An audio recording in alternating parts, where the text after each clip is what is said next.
A Lebanon government security source told Demel that young Palestinian men are being paid $350 per month to serve in the Russian military, while elite Syrian forces are also being recruited as a show of allegiance for aid in the civil war. Welcome everyone. In today's video, we're going to tell you Putin Hezbollah joins hands for Israel. According to a Lebanese government security source, Palestinians in Lebanon have agreed to join the ongoing conflict in Ukraine on Russia's behalf, after being promised $350 by Russian groups. But before we proceed to further details, if you're new to this channel, remember go ahead and to hit the bell icon to subscribe so you won't miss the informative videos we will upload in the future.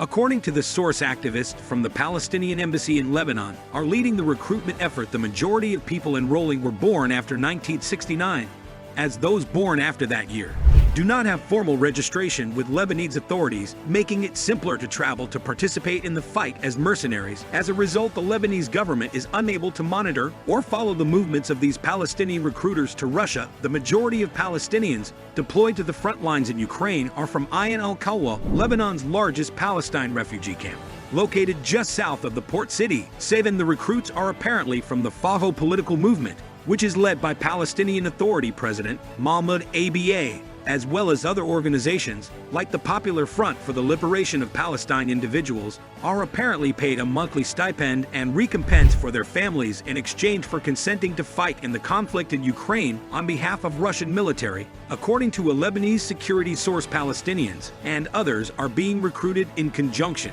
with the Iranian-backed Hezbollah movement, which is based in Lebanon. According to the source, Hezbollah is also actively recruiting young supporters, notably those adept in drone operation and urban guerrilla warfare, to assist the Russians in the Ukraine conflict. Ryan Kawaji, a famous and experienced Lebanese researcher in security and defense affairs based in Dubai, told the media line that the recruitment of Palestinians from Lebanon is not surprising.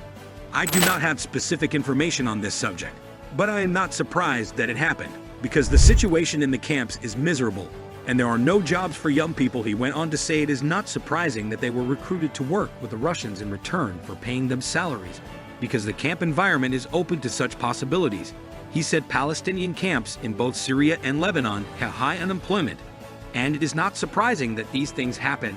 It is unclear how many Palestinians have been recruited to fight for Russia, but it is estimated that over 300 people have already finished fast training in Russia and been deployed to the front lines. Another group of about 100 militants is being assembled and prepped for deployment to Russia in the near future, according to reports from the al-Qalwa refugee camp. Mohammed Sarmani, director of the Abad Center for Strategic Studies, based in London and Istanbul, told the media Lenin that since the beginning of Russia's invasion of Ukraine in February 2022, Syria has had two options for recruiting fighters to join the Russian military. The first way is to join the Wagner Group, a Russian paramilitary organization thought to have been created by Dmitry Valeriuk, a former special forces officer in Russia's main intelligence directorate.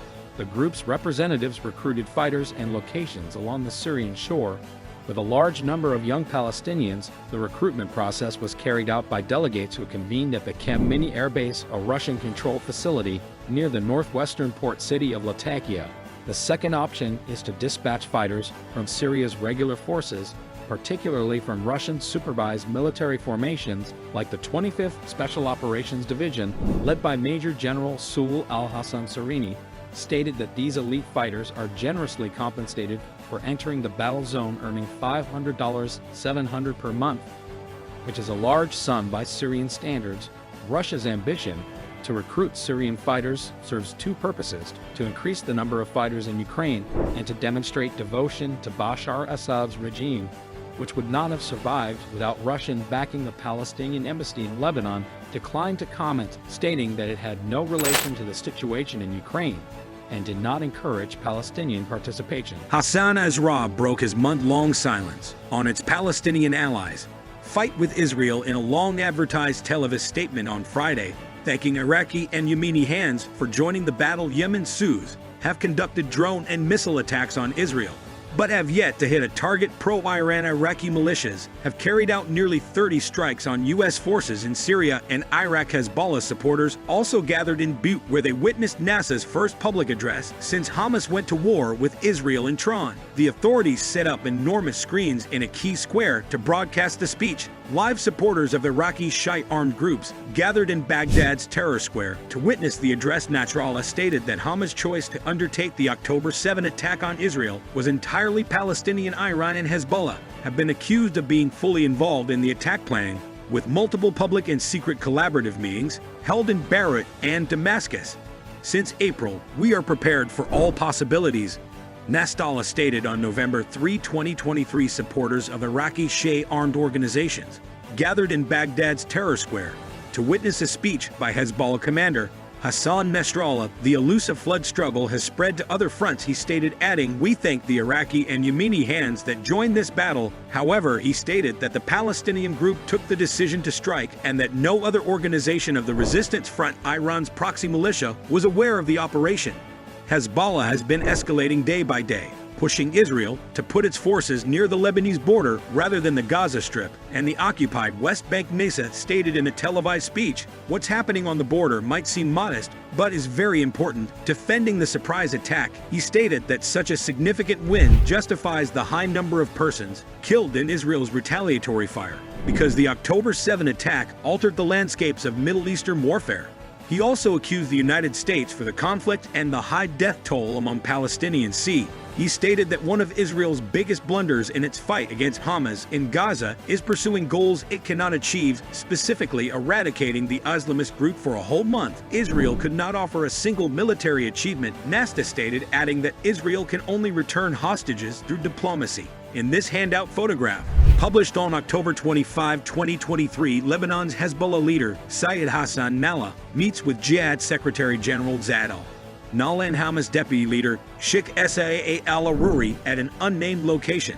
Hezbollah has been exchanging fire with Israeli soldiers across the border since October 7, when Hamas, another iron-funded outfit, declared war on Israel in a multi-pronged terror onslaught known as Al-Aqsa. Flood is storm in Persian, killing over 1,400 Israelis and kidnapping over 230 captives. Iran has frequently threatened to escalate the battle to other fronts unless Israel stops its retaliation offensive against Hamas in Gaza, in addition to intermittent battles in the West Bank and repeated rocket and drone assaults on US locations in Iraq and Syria. Hezbollah's direct participation in the fight has the potential to drastically alter the conflict's environment. However, Hezbollah has not yet used its considerable missile arsenal against Israel or attempted any incursions. According to the most recent public estimates, Hezbollah has approximately 150,000 rockets and missiles, with the majority having a stated range of a few dozen to hundreds of kilometers.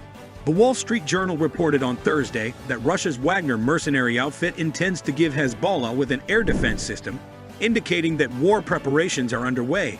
Hezbollah was created in 1982 by Iran's Revolutionary Guards in the midst of Lebanon's civil war. From 1975 to 1990, it was part of Iran's desire to propagate its 1979 Islamic Revolution throughout the region and resist Israeli soldiers during their 1982 invasion of Lebanon.